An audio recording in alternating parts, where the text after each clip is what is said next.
जन स्वराज के विचार पर इस सोच से इस प्रयास से जुड़कर एक सपना देखा था, एक उनकी सोच बनी थी, उनकी आशा की किरण जगी थी कि बिहार में एक नई व्यवस्था बनाई जा सकती है।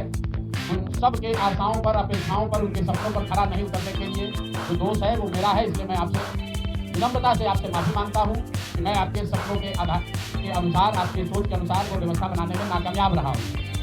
और प्रायश्चित के तौर पर मैं आज से 2 दिन के बाद 20 तारीख को गांधी विधर्वा आश्रम में जो रास्ता गांधी जी ने बताया है, मैं अपने लोगों को, बिहार के लोगों को ये नहीं समझा पाया कि किस बात पर उनको वोट देना चाहिए, क्यों उनको नई व्यवस्था बनानी चाहिए। तो प्रायश्चित के तौर पर मैं अपने से विधर्वा आश्रम में 1 दिन का उपवास, मौन उपवास रखूंगा। जो भी जन स्वराज के साथी हैं वो जहाँ पर हैं वहाँ अगर वो समझते हैं कि हम लोग के प्रयास में, सोच में जो कमी रह गई उसको सुधार के लिए प्रायश्चित के तौर पर हम लोग 1 दिन का सामूहिक उपवास रखेंगे। मैं खुद विधर्वा गांधी आश्रम विधर्वा में रहूँगा, 24 घंटे का एक उपवास रखेंगे।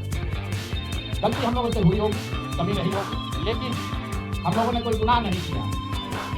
गलती हो सकती है, गुनाह नहीं है। वोट नहीं मिलना गुनाह नहीं है। मैं बिहार की जनता के सामने अपने साथियों के साथ बिल्कुल सर उठा के ये कह सकता हूँ कि हम लोगों ने गुनाह नहीं किया। जिस बिहार में पिछले 30-35 साल से सिर्फ जाति की राजनीति हुई है, वहाँ पर इस समाज में जातियों का जहर फैलाने का गुनाह नहीं किया। हम लोगों ने बिहार में हिंदू मुस्लिम की राजनीति नहीं की है, लोगों को धर्म के नाम पर बांटने का गुनाह नहीं किया है।